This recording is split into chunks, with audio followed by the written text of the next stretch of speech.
Hablemos del orgasmo femenino, un tema que, sigue estando lleno de mitos, de expectativas poco realistas y sobre todo de muchos silencios. Así que hoy vamos a poner un poco de luz sobre esto, con una mirada clara, educativa y, por supuesto, basada en lo que nos dice la ciencia. Vamos a analizar uno de los aspectos que más se comentan y a menudo que peor se entienden. Vamos directos al grano con la gran pregunta. ¿Es verdad que las mujeres fingen el orgasmo? Pues mira, la respuesta corta, y la que respaldan décadas de investigación, es que sí. Es un fenómeno real y mucho más común de lo que nos podríamos imaginar. Por eso en los próximos minutos vamos a hacer un recorrido completo. Veremos qué dicen los estudios, profundizaremos en por qué pasa esto, analizaremos las consecuencias que tiene a la larga y, lo que es más importante, exploraremos un camino constructivo hacia una sexualidad más honesta y satisfactoria para todas las personas. Venga, pues empecemos por los hechos, por lo que tenemos sobre la mesa.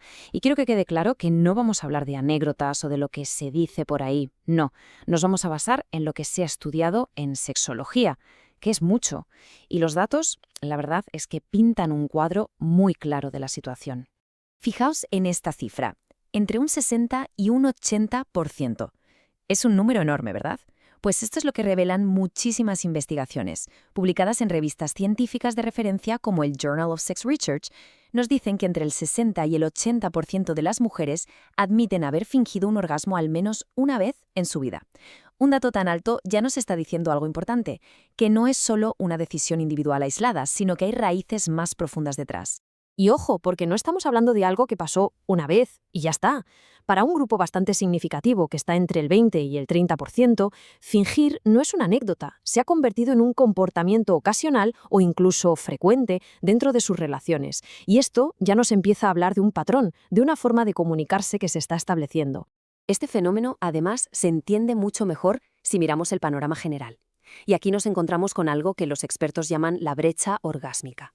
¿Qué es esto? Pues que de forma sistemática los estudios nos muestran que en encuentros heterosexuales los hombres alcanzan el orgasmo con mucha más frecuencia, mientras solo entre el 65 y el 70% de las mujeres lo consiguen de forma habitual. Y cuidado, porque esta cifra es todavía más baja cuando la relación sexual se limita solo a la penetración, sin una estimulación directa del clítoris. Y con esto llegamos a un punto que es fundamental, pero que se nos olvida muchísimas veces. Excitación, placer y orgasmo no son lo mismo, no son sinónimos. Son experiencias que están relacionadas, claro, y que pueden pasar a la vez, pero son independientes. Se puede sentir una excitación altísima y un placer increíble durante un encuentro sexual y que no termine en orgasmo. Asumir que el orgasmo es el único final válido es, de hecho, el origen de muchísimas presiones innecesarias. Vale, ya hemos visto los datos, pero ahora viene la gran pregunta. ¿Y por qué? ¿Por qué ocurre esto? Para entenderlo bien, es súper importante que nos quitemos los juicios de encima. No se trata de verlo como un engaño con mala intención, sino como una respuesta compleja a un montón de factores emocionales, sociales y psicológicos. Las motivaciones son muchas y la verdad es que a menudo se mezclan varias a la vez. A veces es por un deseo genuino de proteger a la pareja, de que no se sienta mal. Otras veces es algo más práctico, como estar cansada o simplemente querer que el encuentro termine. Pero también hay mucho más. Está la presión por cumplir una especie de guión social, la falta de conocimiento sobre el propio cuerpo o simplemente la dificultad de decir en voz alta lo que de verdad apetece o no. Pero si hay una razón que se repite una y otra vez en todos los estudios, es esta: el cuidado de la pareja. Hay un miedo muy real a que la otra persona se sienta un mal amante, que piense que ha fracasado si no se produce un orgasmo. En esa situación, fingir se convierte en una estrategia para proteger la autoestima del otro y evitar un momento tenso. Es una solución de aparente armonía a corto plazo que, como vamos a ver, crea problemas más grandes a la larga. Y claro, no podemos olvidarnos de todo lo que vemos ahí fuera. La pornografía y también muchas películas y series han creado un guión sobre la sexualidad femenina que es totalmente irreal. Nos pintan orgasmos que son inmediatos, siempre súper intensos y que curiosamente casi siempre llegan solo con la penetración.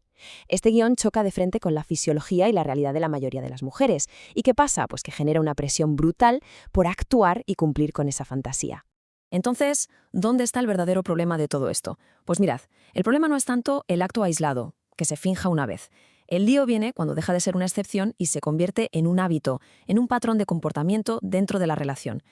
Lo que pasa es que poco a poco se va construyendo un muro de silencio, porque cada vez que se finge, se está cerrando la puerta a una conversación honesta sobre lo que de verdad gusta, lo que funciona y lo que no. Se refuerza una dinámica sexual que no es satisfactoria y se hace prácticamente imposible que la pareja aprenda y mejore. Se entra en un círculo vicioso de desconexión que afecta a la satisfacción y a la intimidad de ambos.